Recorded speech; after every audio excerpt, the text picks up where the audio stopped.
Welcome back, everybody, to the Triad of the Force podcast, the podcast from Puerto Rican friends coming together to do deep dives into Star Wars and other nerd-related media. These are our Bad Batch Fridays, where we talk about every episode from the third and final season of The Batch. Today, focusing on episode 5, The Return. The episode, by the way, that Goose and me incorrectly thought was going to As be usual, I might the add. return of Asajj Ventress, and as par for the course, we were completely wrong.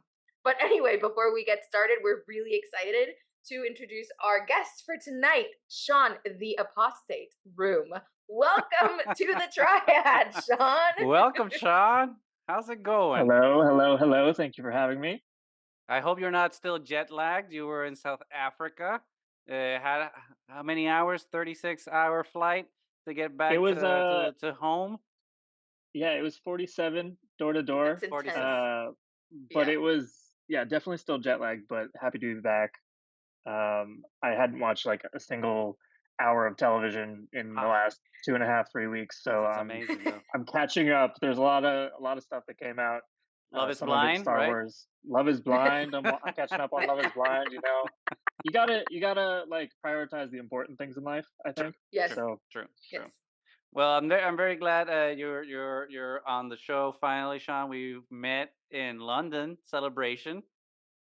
It's incredible that like how Star Wars brings everyone together, even though we had to go to another country to finally meet, and it was a fraught first meeting, I would say, because there was lots of drama, lots of anger, yeah, redemption, excommunication. It was a lot. It was a lot, but you redeemed. We don't have to go into all the details of everything that happened at Star Wars Celebration, but why don't you tell us a little bit about that Star Wars journey that you've had that culminated in Star Wars Celebration London and then Dragon Con in Atlanta? yeah. Well, I mean, it's been a year.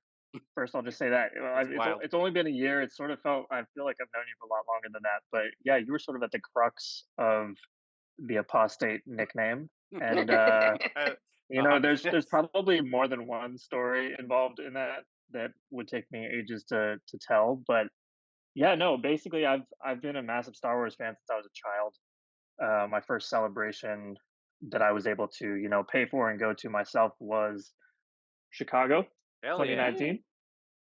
My hood, my neighborhood. So we were there and we crossed paths Exactly. probably, and we just didn't realize it.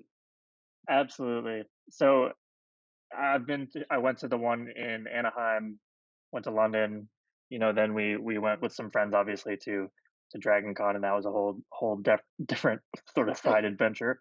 But yeah, That was a no, side quest, yeah. I've been a rabid Star Wars fan for many, many years, loving all aspects of it. I read the books, I read the comics, I watch the shows, the movies, play the video games. It's it's a big part of my life, I would say. Yeah. I had a podcast for a while, technically still do, but I haven't really recorded on that for a while, called Boga's Cantina. Might pick that up again at some point, but Yeah. life's busy. That's good. But yeah, Busy is good. yeah. But there's another aspect to your Star Wars fandom that I think you've been very humble about right now, and it is, I think, the apotheosis of the apostate, because where in Star Wars Celebration London, the apostate was a negative, a pejorative almost to your name. I feel like Dragon Con, you reclaimed it, you took it back, you made it into a victory cry, and now the apostate means it's a name of victory. Because for those of you that aren't familiar, Dragon Con has one of the toughest Star Wars trivias in Star Wars trivia, and Sean Roome, the apostate, got third place. For That's those crazy. I that did. are only listening, Sean was showing off not the diploma. This is not a diploma. You didn't graduate. The certificate, whatever, the award, which was one of the highlights, I would say, of Dragon Con, to just all of us slightly hungover, maybe from Yeah. the night before, and then see your rise to power, be there on the stage next to other amazing trivia, Star Wars trivia personalities, including but not limited to the Damons.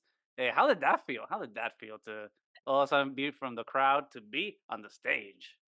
It was pretty crazy, especially because I don't consider myself an exceptional trivia player. I mean, I know my Star Wars, I read everything, so I understand that it's up there, but we were taking that you do a little entry exam to see how you place, and I was sitting next to you and Chase, and we were sitting next to a whole bunch of people were there, Yeah. and we were already drinking, so we were a little bit Oh, Yeah. spiffed at that point, um, and we were sort of like being troublemakers, if I'm we being were honest. We were 100. Yes. distracting people and being kind of obnoxious, if we're being totally honest.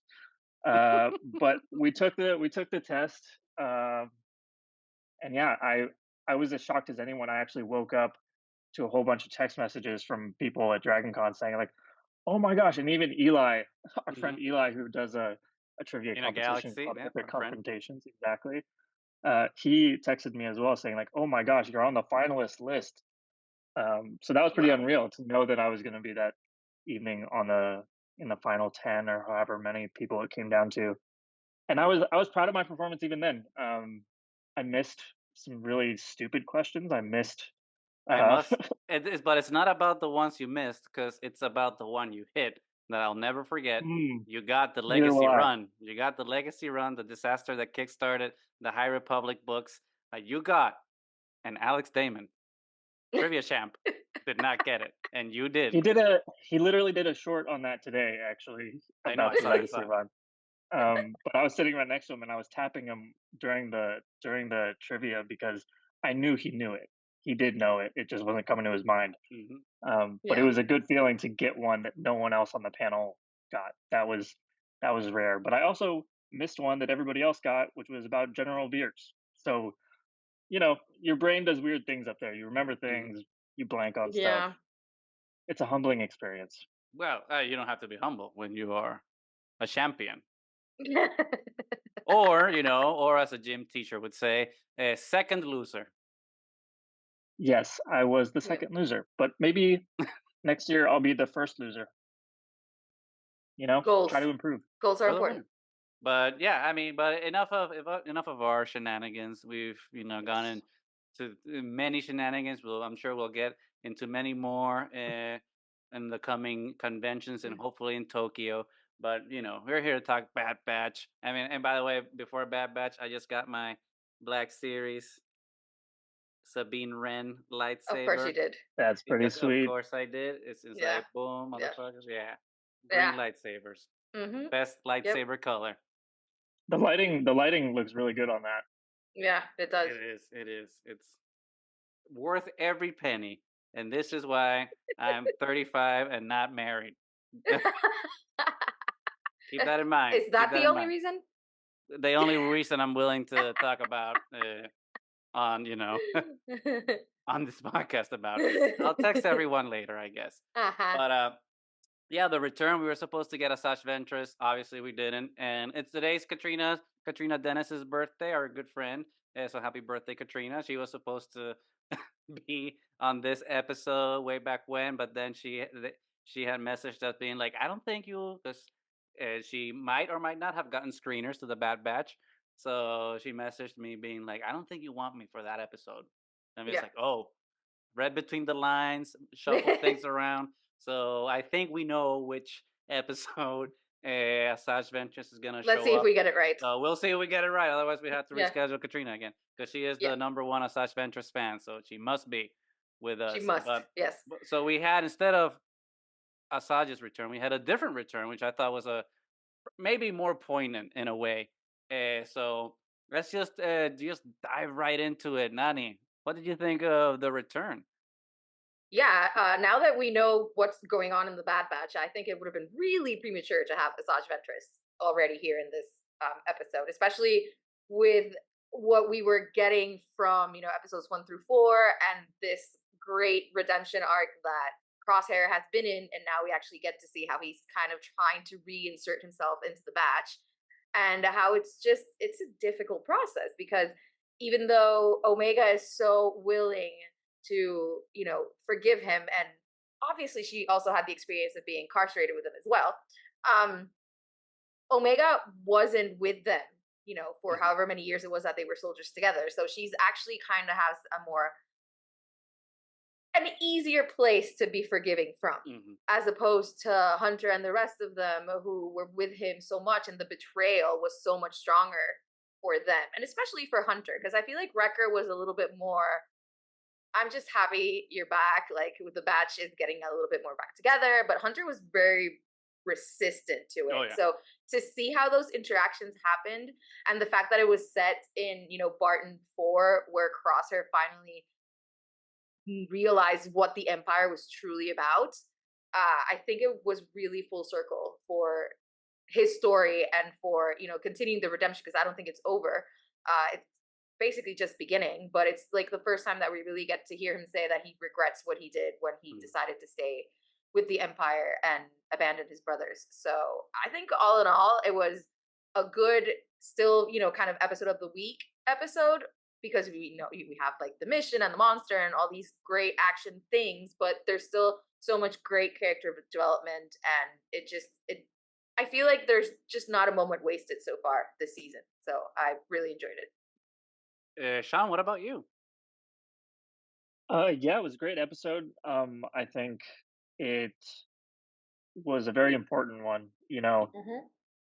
Some people have said it felt a little bit slow, or even the word filler has been thrown out Ah, there, and I pretty yeah. strongly disagree with that Disagree. being Mm-hmm. used as a word in most Western media. It has a very specific use Mm-hmm.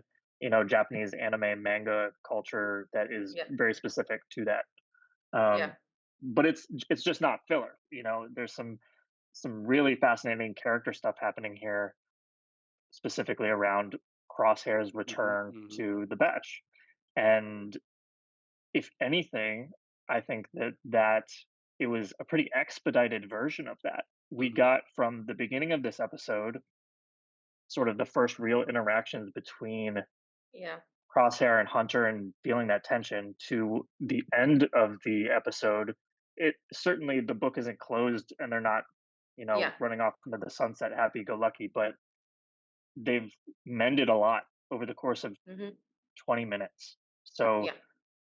I actually think it's pretty fast paced in terms of character development, and it mhm, was Yeah. really richly done. I think the return of Crosshair to the Batch, but also the return of Crosshair to the place where he made the decision to, leave the Empire to Yeah. change what was happening. He had gotten glimpses of it before, but that's the spot where he Yeah. he Where they really finally had like a change broke of him, heart. and yeah. mhm, mhm.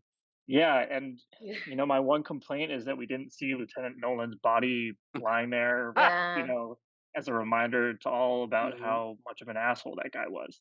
Oh God. Um, Yeah. but I also want to say, aside from the story elements of it, like this show is so freaking beautiful. yeah, It yes, is. 100%, Oh yeah, yeah. This is one of those episodes where you look at it and you look at the composition, you look at the scenery, you look at the lighting, you look at the Yeah. textures, and it's almost to the point where I feel like this is the medium where Star Wars is supposed to be. Like it's mhm, great that we get that live action stuff. It's great we get it in books and comics. All of it is Yeah. awesome. But this feels like they're at the level of quality now where they can do anything they anything. want to. Yeah. And that is such an awesome thing to see. So those are my main takeaways. It's always good to see a nice giant monster, Mhm, like mhm. the worm, giant Yeah. worm. Yeah, yes. Mm-hmm. I was just going through the Star Wars thankfully blesses us through StarWars.com with the episode guide. So They're I was just literally gonna called worms yes, but with a Y, with a Y, with a Y. and they're called Oh man, ice worm with a Y, which I'm just like keep it simple, stupid. Mm-hmm. And those are such a joy to just go through and just see all the concept art for all the episodes. But I agree, and it's something, and we sound like a broken record every week because we're just like the animation is beautiful, and it's just incredible to see The like score where we is started. insane. The Kiners Everything. are killing it Yep. every single week, so yeah, it's kind of it's sad to see the Bad Batches ending, but also exciting to be like, well, if they're confident about how to end the story, that they can do it in 3 seasons. That means that this season is, and so far it has delivered on this, but that this season is going to be lean, and every episode is going to be poignant in terms of Hmm. Yeah. getting the development that they need for every character, to then Yeah. have a satisfactory conclusion for this clone arc that started with the Clone Wars, because Yeah. Bad Batch is kind of that coda. It's not.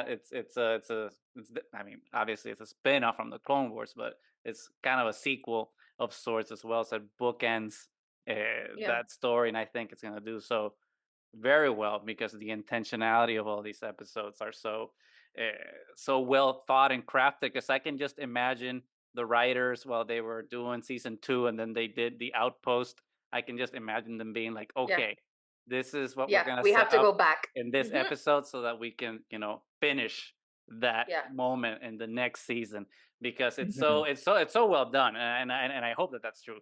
I hope that it was, when they were writing that episode, they were like, this is what's gonna Yeah. happen That it was in the completely next season. purposeful. Yeah. Hmm. Because the with the, what was the name? Because the bird has a name too. I was just looking at it in the in the trivia stuff of the episode guide. It's the bird-like creatures are called ice vultures. Okay, I thought they had a cooler name.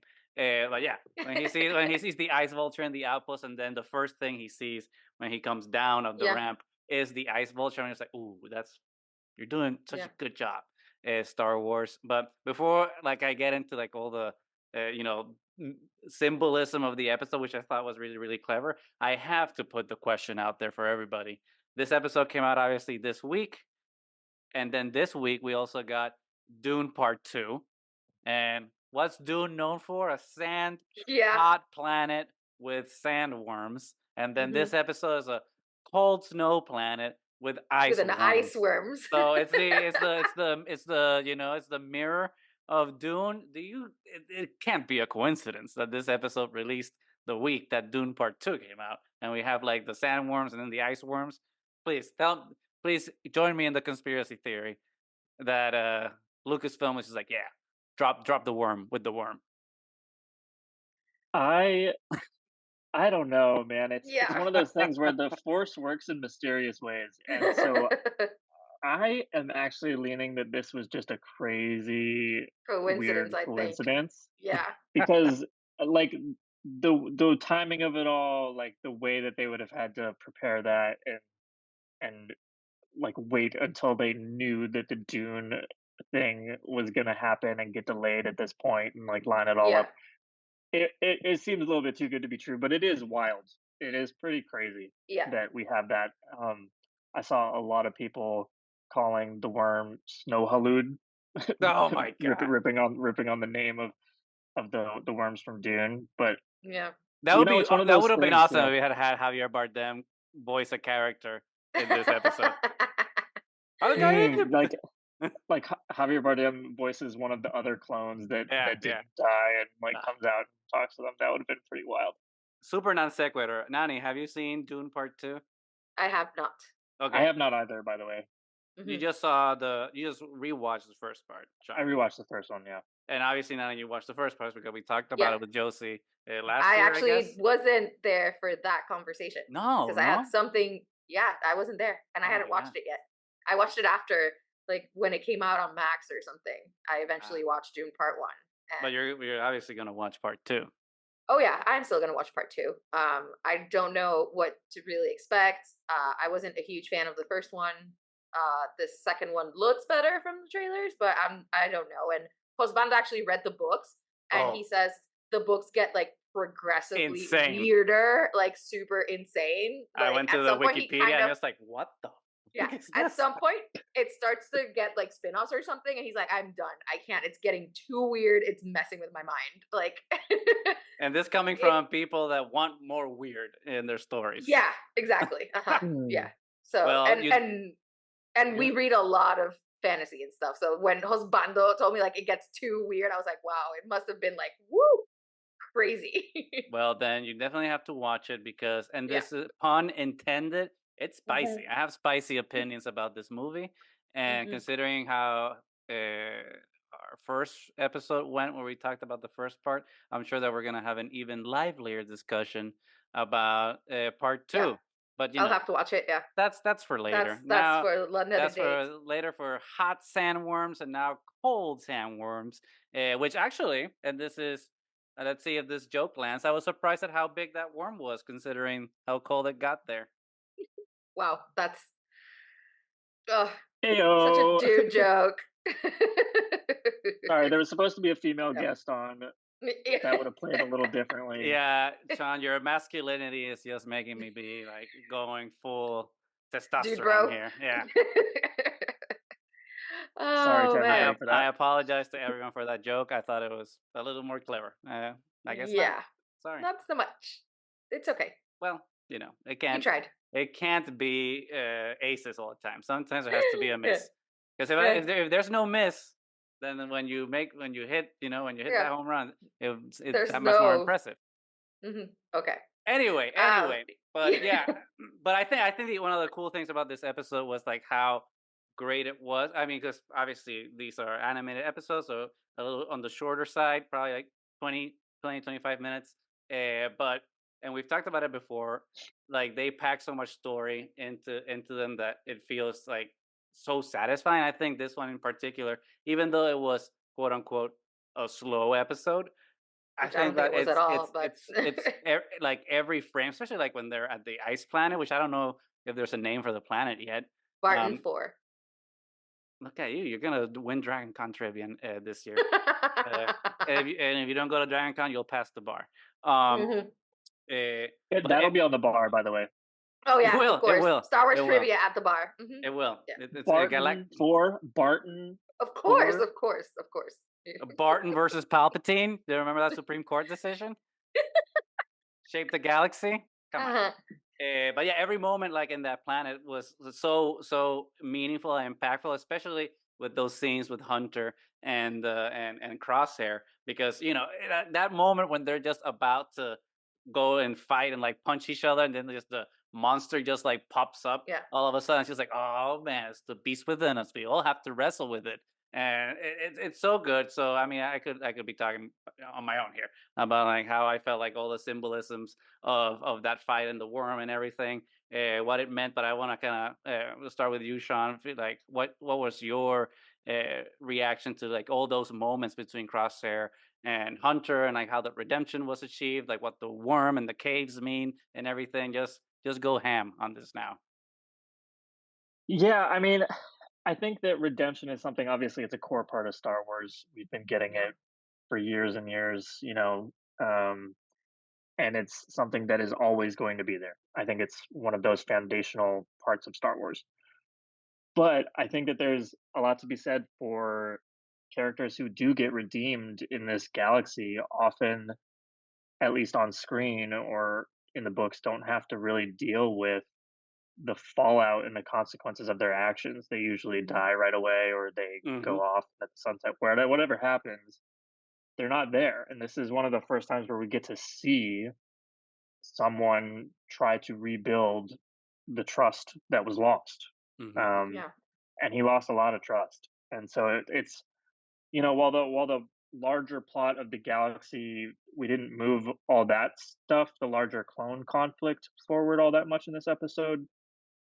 The whole thing is about him trying to reestablish that connection, and Omega is just like, they'll let you back, but you have to put in the effort. You have to Hmm. talk to Hmm. Yeah. them. This involves serious, heavy, uncomfortable conversations that you're pretty bad at. Like, Yeah. so I loved all those conversations, with Omega trying to play mediator, um, but also just Therapist. nudge them towards each other in a healthier way.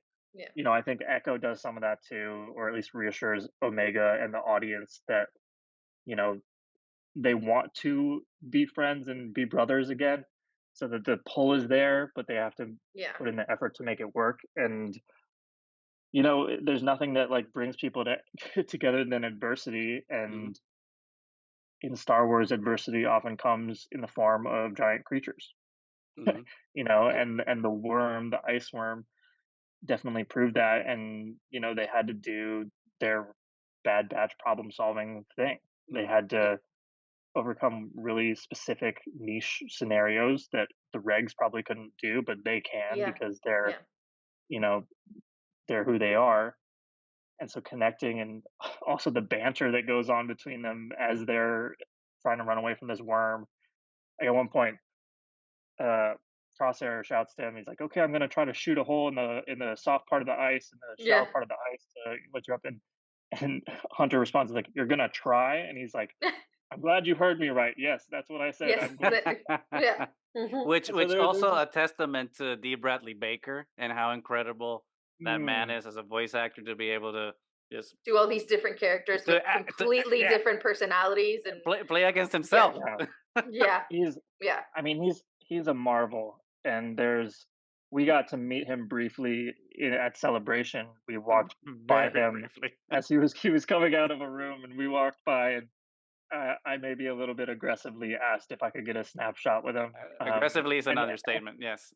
but he was so friendly. He was very open to it as long as we could do it while walking. And so I have some blurry photos of me and D. Bradley Baker, but seeing him on stage even at the Bad Batch panel, like how quickly he can transition between these characters and how immediately you can tell what's who's who and what's what and the emotion behind it all. And you know, it does shine through in episodes like this where it's Mhm.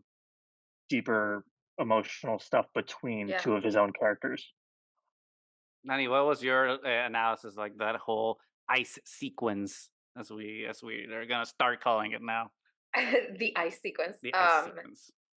It was it was so rough to, just see Crosshair's reaction to just being back in that planet that just broke his body and soul and Mhm. everything that happened, and having to use the planet in a positive way to like try to find, the coordinates to Tantus and to help the Bad Batch. Like he actively put himself in a really uncomfortable position to try to help the batch. And Mhm. but clearly there's still a lot of conflict between him and Crosshair. And I really like the conversation that they have right before the worm shows up when Crosshair's just like trying to be apologetic, but then he snaps and is like, Hunter, your anger is not entirely warranted. You're Mhm. also pissed that you screwed up. I Mhm. just Mhm. everything sent you a message. You were late. You failed to save her. So you can't put all of this on me, which is Mhm. like, it's Mhm. so real. And right, I think in that moment when Hunter's like trying to fight back to the comment, that's when the worm shows up. And in that moment of them like trying to Yeah.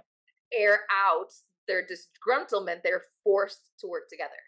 So it was it was it was really good. I was really impressed that like Crosshair got it out because Crosshair is so inexpressive. Mhm. And for him to just actually be like, I'm not just gonna take this anymore. I know I'm guilty. I feel like crap about this, but you have to let up because it wasn't just me. And I think it shows a lot that he's really trying this reinsertion thing because, Crosshair as the sniper, they're Mhm. always tend to be isolationists to begin with. Mhm. Mhm. And, Mhm. he was with the batch, but then when we see him by himself with the Empire, he's usually always by himself. He's always eating lunch by himself. He's of the missions like are almost always him by himself. Sometimes he leads other people, but he's not really part of a team.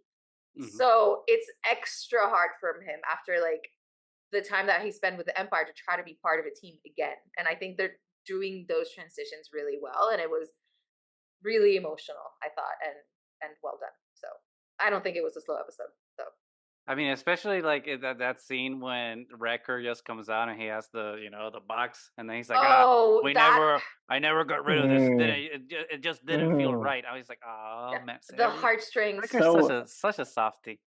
something I'm really hoping for, and I thought about this when I watched it for the first time. I'm like, oh, he's getting his armor back. Like that's gonna be Mhm. awesome. Mhm. But they show, yeah, they haven't touched it. It is that black and red armor. So what Just I'm to really repaint it, hoping yeah. for is we get a repaint, and the Yeah, next time we see him in that armor, or maybe a little further down, there will be some reveal moment where they've done the orange and teal reskin of Yeah, that yeah, armor, yeah, and yeah. yeah. that will be like the symbolism for him being back for good. I can see that happening, and I would put like good money on that happening too.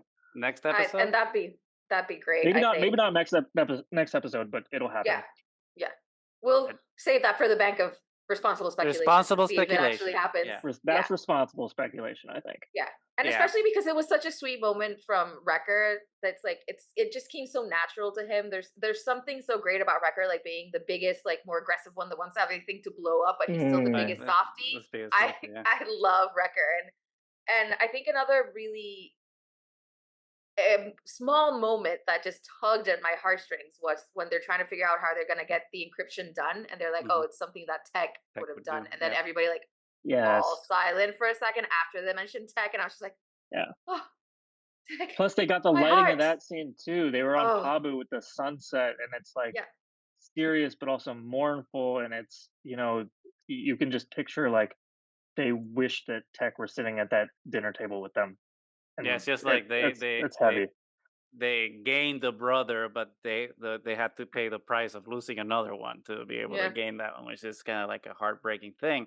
But I think hmm that was the kind of the really cool framing of how they started the episode by being in Greece. I mean, Pabu is yeah, I mean, they're in paradise, right? And they're in a place where they're supposed to be happy. But I think that's the cool thing the episode did was just like you can't Mm, truly be in paradise until until you deal with your demons and you wrestle with the conflict that you have within. yeah, So kind of from being yeah. to this idyllic paradise that you can't.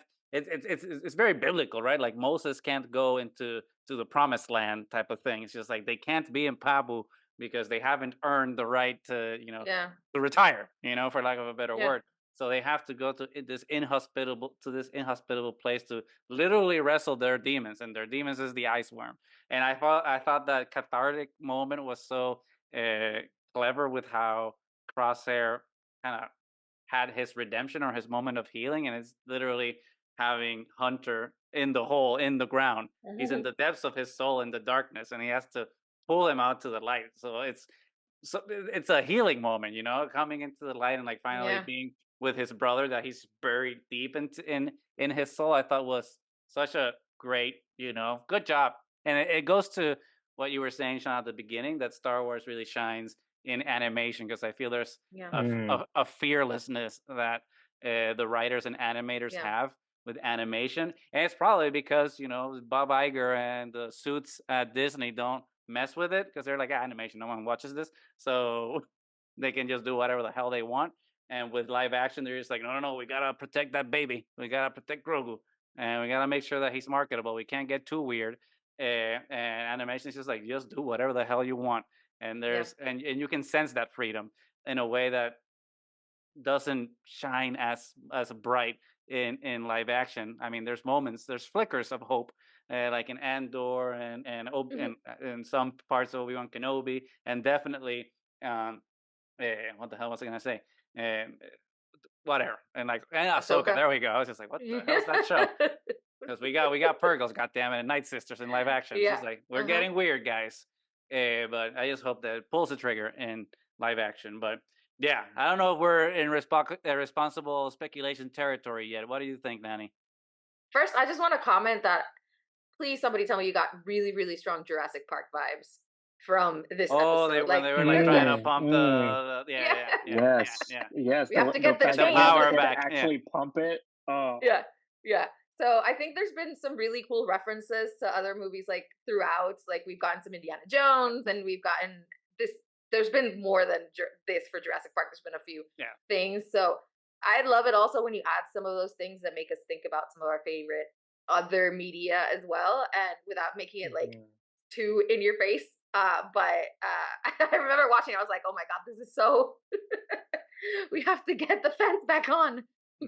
Yeah. Well, and to add on to that, Nani, like I've seen a bunch of people talking about this online, but the comparisons of Crosshair to Zuko from Avatar: The Last Airbender, Mm, and like that series, the animated series, is very near and dear to my heart. I don't know if you yeah. guys are familiar with it, but Nanny I is. that's I am love not. it, and I was not sold on the live so I action haven't one. watched live action. That can Y- be a separate conversation. I Judge haven't for seen it yet. yourself, but yeah, but the animated one is husband and I love Avatar: The Last Airbender. We rewatch it every so often, and I love Suko. Suko is for life. He's Suko. an incredible example of redemption done in the Is that right the one with way. But the with one the of with the With the birthmark eye. on the eye? It's Yeah, not a birthmark. His dad burned his face. Okay, nerd. I haven't seen it. I don't know. but I guess the comparisons between him and Crosshair are striking to me in a number of ways. But one of the big ways that I was thinking of is that so when Zuko turns to the light, Mhm. mild spoiler, he struggles to firebend. He like loses a Yeah. core ability that makes him who he is. And he has to eventually relearn how to do that in a new way and find a way to harness. He used Mhm. to harness his firepower through hate and anger, and he has to learn it how to do it through nicer emotions, love, Mhm. kindness, all those things. Mhm. So yes, that's a learning process that takes him a while, But and it does eventually make him stronger that he it was does when he was eventually using make him hate and yeah. way, Mhm. way stronger. And I am wondering if they're going to do something similar. This is another little bit Like of why his shaky hand responsible is Mhm. happening. speculation about his hand because Yeah. he's a sniper who can't Can't shoot. shoot anymore. And Mhm. honestly, moving forward, he shouldn't need that skill necessarily. So Mm. how is his skills going to be put to good use? Is his hand going to get better and he's going to find something else to do it with it? Like, is he going to become a carpenter or like who the hell knows? How is that going to manifest and what is the final end product of Crosshair going to look like that is going to have him, you know, hopefully, fingers crossed, living on Pabu or wherever the hell, Mhm. Yeah. contributing to his society and his community in a better way, and from a not a place of grumpy hate. I'm sure he'll always be grumpy in some way. He'll Yeah. always be Aren't we in all though? the corner. Sure, sure, we all get that way, and he's entitled to that. But I think and I hope that he's on a similar trajectory. But I was thinking of Zuko the whole time, because I think that there's some good groundwork there, and even the individual like I need to repair my relationships, and you know, Wrecker is basically a puppy dog, and Yeah. that was sort of referenced in this episode where Thatcher gets all Mhm. excited about digging, Yeah. and then And then Wrecker Wrecker also ends has up. to dig, and so Yeah. like he's Yeah. like not to dumb down Wrecker, he's layered, but Yeah. he's quick to forgive. Yeah. Mhm. Echo is sort of a little bit emotionally detached. He has his own damage and trauma, but Mhm. Mhm. But he also kind of has some you've had empathy to for see it that. because Echo does know what it is like to be imprisoned. So Mhm. I think Oh there's yeah. definitely a level of empathy there, even though he's not as communicative. And also, I think he doesn't want to intrude as much because he wasn't a part of the Bad Batch for Mhm. as long as they Hmm. original members were. But yeah, but your use of that comparison with Suko, I hadn't thought about it, but now it blew my mind, and I love that. That is so good. Uh, It's and responsible speculation, so who knows how yeah, that's going to play out? how they're They could gonna kill him go. off in the next episode. I have no idea. So, Yeah, but but it it's would something be I hope really for. interesting to see how his identity, because I mean, it's even in his name, Crosshair. Like his Mhm. entire identity is based on the fact that he's a Mm, sniper. That's yeah. it. So if he isn't able to fix his hand or whatever, like what would he pivot into? And he was the That one most like focused on I have to be a good soldier. Mhm. So it's going to be a really rough transition for him, and I'm all for it watching it happen. you saying that just made me think of the fact that the three remaining original Bad Batch characters that we have, Hunter, Wrecker, and Crosshair, Crosshair. those are all names that actually connotate to fairly aggressive or Mhm. Yeah. violent things. And I wonder if they're gonna do some sort of renaming or Oh wow. whether it be an actual Yeah. literal renaming Mhm. or Mhm. more of a spiritual renaming. Like Wrecker is gonna Yeah. build stuff, or Hunter is gonna start farming, Hurting. Yeah. Shepherding. Yeah. Shepherding. or Yeah. shepherding, Mhm. or and Crosshair. Who the hell knows what his transition is gonna be? But I hadn't thought about that. They're all very war Yeah. centric names that they might not have any use for in the future and might want to be called something else. Yeah. Didn't I I? like that. That's something to Didn't I? keep your eye on. Like, yeah, for sure. Didn't I do like a similar? I mean, a stupid version. This is a smart version. I did a stupid version of it last time. I thought that they were I thought they were gonna like do in Falcon and the Winter Soldier, like in the last episode where the title card when it ends it changes from Falcon and the Winter Soldier to Captain Captain America and the Winter America. Soldier. Yeah.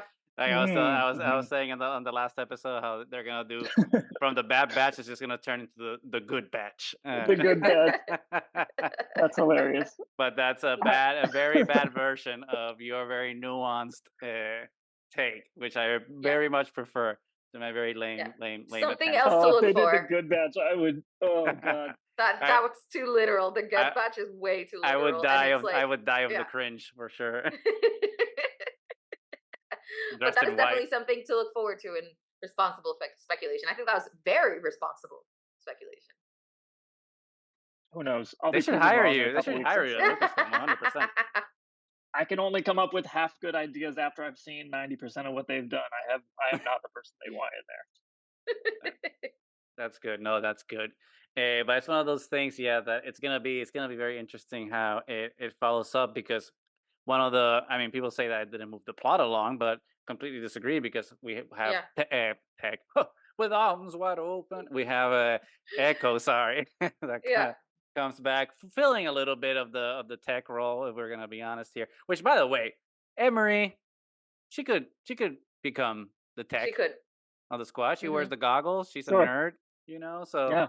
we can just speculate about that too. But one of the things that the episode did to push the story forward into the end game, so to speak, of the season is we hack the or access the iPad so that we can figure out a lot of Yeah. information about Tantus. So that means that since Echo's back, it means that we're gonna meet with Rex at some point Rex. Yeah. sooner rather than later. Which I would imagine that the information on the iPad that they need for little to locate Tantus, as such Ventress probably has some of the information that they need to be able to locate it. So obviously Mm. this is the responsible speculation part of it. So how do you see now Sean, I'll start with you, the direction of the season going now that we've had like these first five episodes? Yes, five Yeah. episodes.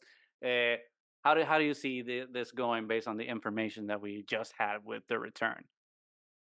Yeah, so I guess I was if I have one small complaint about this episode, it's that I did feel like I wanted a little bit more maybe to be revealed about what was on that iPad.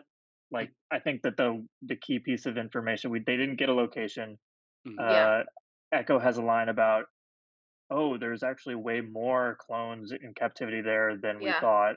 So that kind of teases at the scale of whatever is this culminating thing. So that's kind of exciting. Um but now that Crosshair is more or less welcomed back, I'm sure there's still going to be tension. Hmm. The next week we're getting 2 episodes, and I'm Right. pretty sure the titles are like infiltration and extraction or something like that. It's like someone Yeah, you're can right. double Infiltration check and my work on extraction. that. Yeah. Yeah. So Infiltration and extraction. Oof. that's clearly a 1-2 punch. They're clearly infiltrating something and Yeah. extracting someone.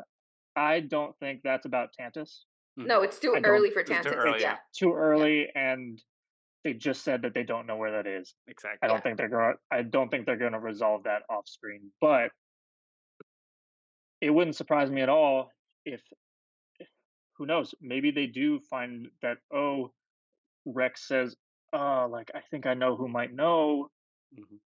where the next piece of this puzzle is, but they're kinda locked up somewhere, or maybe they're, like, on a mission somewhere, or they're bounty Yeah. hunting somewhere, maybe." Mhm. Hmm. Mhm. Mhm. I still don't know the big question mark about how they're gonna bring our Queen Asajj back into the fray. Right. I'm very interested as a fan of The Dark Disciple. Our friend Scotty Holiday, very near and dear to my heart. Or they convinced me to read that book recently. Loved it. But it does raise some questions about Mhm. how this all moves forward. So I'm eager Right. to find those out. But I think that they might be infiltrating wherever Asajj is and then extracting her from whatever location it is. And then we're off to the races with whatever piece of information she reveals at the end of that episode. At the end of the season, That's I think extremely responsible, I will say. You're not getting cray cray here. it would sound crazy if we didn't know that Asajj was going to be It's in coming this back. season. Right. It's like a Yeah. crazy thing Yeah. to hear. Like if Contextually. Yeah. Yeah. contextually, like it makes a little sense, but if you had told that to me before we got the final trailer, You'd be I would like, be like, "What? shut the fuck up. What are you No, talking about? Asaj's dead. Like, She is what are you dead. talking about?" It's Yeah. We saw canonically, her corpse. Yeah. actually, canonically, Yeah. Red Dark Exactly. I would go, Disciple. Yeah. actually Yeah. on him. Yeah. Exactly. Yeah. So who knows? It's probably going to change a million ways. We'll probably, I don't know, maybe we'll take a week off of a big creature story, but we already know we're getting a few more creatures Mhm, involved. There's one in a swamp that they haven't done yet. Um, yeah, I don't know. Whatever it is, I'm along for the ride. I trust Brad Rao. I mhm, trust Jennifer Corbett. I trust that whole team at this point to provide an awesome story. I was admittedly not the biggest fan of this show in general mhm. at Mm. the start of it, but Same, same. after I think spending a more lot of time with people it and felt that way rewatching, about season 1. I think a lot of people felt that way. But I think that's yeah, the trap of Star Wars animation as a whole. Like the Yeah. first season's always weak sauce, and then the second season comes back to be like, oh, "We got you. This is the good stuff." Mhm. but then even when you get that good stuff, so I did a full rewatch recently of the show leading up to this third season, and that first season is like not bad at all. No, There are it's solid. some, Yeah. Yeah. it's a little bit more episodic than what we're getting now, Yeah. um, but it's still pretty freaking cool. And there's a lot more to love there than I remember. So I think the more time I spend with any Hmm. Star Wars product, Uh-huh. really, any story, the more I can pull out of it. And a thing might not be my favorite, but Yeah. there's more to love every time upon revisit. I think that's one of the things that makes Star Wars great, to be honest. Yep. Mhm. Nani, your turn. How? What do you think? What are you speculating? Uh What's that noggin of yours cooking up? well, I agree that we're definitely getting a retrieval, an extraction of somebody. I don't know if it's already going to be Asajj because by the looks of how we saw her in the trailer, she had her lightsabers, so I don't think if she was incarcerated somewhere, she had access to her lightsaber. So I don't know if this is the episode for that. Again, Hmm. I don't know. But we know that we're getting Fennec Shand this season. I'm Oh, still Oh hoping that yeah, we're gonna get Boba. So we're also any getting of those, Cad. my yeah, boy Cad Cat. Bane's coming always back. Cad Bane. Oh. So any Mwah, of these mwah, mwah. bounty Yeah. hunters that somehow got themselves into trouble and need an extraction, I think are good candidates to be the one that joins the episodes Maybe soon. Mhm. So we'll wild see. card. Wild card. Maybe it's Quinlan. Maybe it's Quinlan. We've talked about that too. Could be. Well, and When Nala Se has worked with Fennec before, Hmm. so we have that connection. Maybe she can trace it back and figure out where Nala Se is now, and Yeah. maybe she has some sort of connection there. I don't know. The possibilities are really endless, and I actually prefer not knowing a damn thing about where yeah, we're going. yeah, Yeah. If I'm absolutely. being honest. Yeah. Yeah, and I don't think it's gonna be Quinlan. I think one lightsaber is enough. I feel like the cool thing, just like Andor kind of shines because it's not like some of the rest of the stuff, and I think Bad Batch is shining also because it's kind of Yeah. Jedi adjacent, and I think Mhm. just having Gungi on season 2 and now Asajj here, it's just like Yeah. little tastes We don't of need a A lot little of force taste of users. Yeah. Mhm. Depa Balaba and Kanan in season one. exactly. It's just to whet the appetite for that sweet Jedi action, but enough to let them stand on their own. So Yeah. I don't think it's gonna be Quinlan, even though that would be dope. But yeah, maybe the person they're extracting is the person that will lead to Asajj, Yeah. and Asajj is gonna be the key to go to Tantus. Hey, I don't know. I'm still holding that. Timeline wise, I still don't know because I haven't checked because I always forget immediately after recording. I just purge the information from my mind that I'm going to do this. Where we are in the timeline to know where Thrawn is. Because Mm. we know that Tantus was a big deal in the original Thrawn trilogy, Heir to the Empire books. So I wonder Mm, if they're going to like bring in Thrawn Ron. somehow to tangentially connect it then to Ahsoka too and be like, hey, look at our synergy. We're Disney. It's Mhm. they could do that. live action, books. We got everything. So They could do that. uh, so I don't know. I don't know where Thrawn is. I don't know if he's still in the jungle after having escaped, not escaped, after being kicked out of the Shiz ascendancy and all that shit. We'll Wikipedia it. But yeah, right now I kind of like you said, Sean, not Not knowing what to knowing. expect, Yeah. and I kind of don't even want Mhm. to speculate. I'm just like, no, just surprise me, bro. So it's and that's I think that's a good place to be too, because it's just like it means that we're enjoying The the ride. anticipation and the excitement. I think it's been a really good season so far, and it's kept us on our toes. And Yeah. even though the trailer like revealed tidbits here and there, we don't have any idea when they're coming at us, And I and we think that's the don't point. know. Yeah, and If they it's gave us really a good. sash on the Yeah, trailer, that means yeah. that that's the least. That's the ha, we'll give you this because you ain't ready for the rest. I will say that I will say that Lucasfilm knows how to cut a trailer.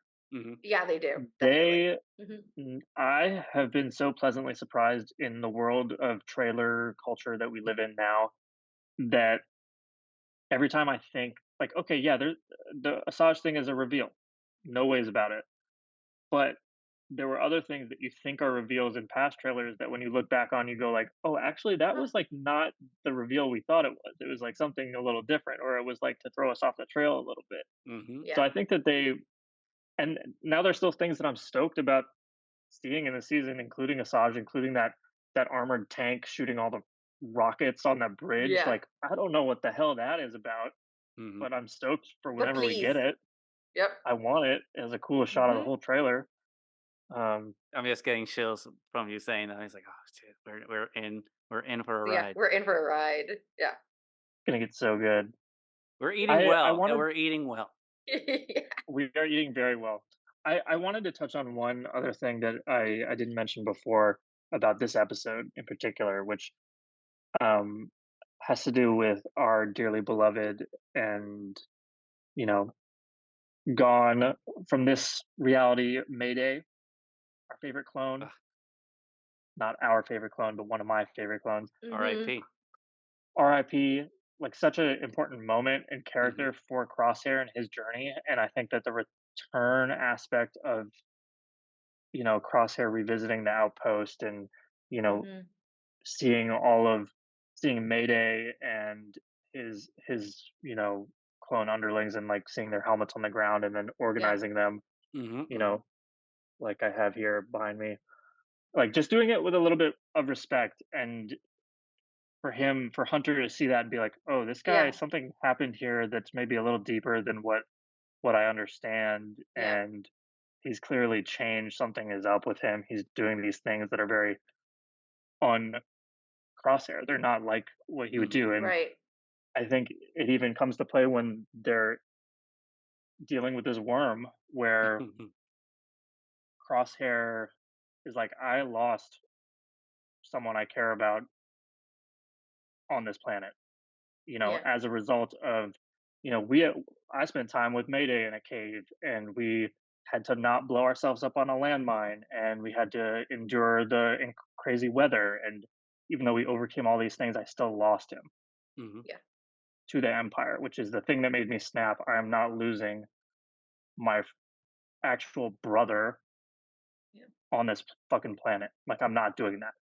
And so that that whole through line, like Yeah. Mayday is not in this episode, but his presence is very well felt there Hmm. in Crosshair's actions and his treatment Yeah. of Hunter, which, I felt very strongly about and is very powerful, even though It is. there's, you know, anyway, That was I just beautiful, wanted man. to note that. That's a that's a kind of I think that's a good way to kind of like just kind of Close wrap this. things up. Yeah. Hmm. So yeah, I mean, as I say, with every episode, there's so much, like we say in Spanish, tanta tela para cortar. There's so much fabric that we could be cutting that we don't have enough time to do it. Yeah. So Mm. I think we hit like a lot of the really cool stuff. Once again, thank you, Sean, for joining us. But you said you had your podcast. Why don't you tell us a little bit about your podcast, what you got going on? If you want to, like, drop in some of the, projects that you're doing so that all the lovely people that are listening can engage with you. Yeah, for sure. So, on any normal day, you can catch me on Twitter at Room Sean, which is my name. I do sometimes have a podcast going called Boga's Cantina. It's a ripoff of or a play on Oga's Cantina. Um, that's been on hiatus for a while. Life has been crazy, but I am currently unemployed. Your boy is currently jobless, but the job search is ongoing. It's going great. We'll figure Mhm. out a way to move forward on that. Mhm. But might have a little bit more time here to do some podcasting. So we'll see about that. And then the other thing that actually, you know what? I don't know if I can talk about that just yet. I've got something Oh, else in the Okay. works. It's Ooh. nothing major, but it is damn. cool and relevant to Star Wars. And Oh, yeah, I'm excited for it. But damn. you can, Now I must know. I can tell you in a minute. It's really not that crazy. I don't know if I just have permission just to talk not about it here. just yet. Yeah, Yeah, yeah, yeah, yeah. But yeah, I'm online. Tweet me, talk to me about Star Wars or Manchester United or Formula One or you know, Love is blind. Love is Blind. Exactly. I'm there. Perfect. And we will leave links down in the description below so everyone go follow Sean. Great guy. And apostate no more, but still the apostate. But with that, I think We we're good to reclaimed it. go. Yeah, now Yeah. it's a positive.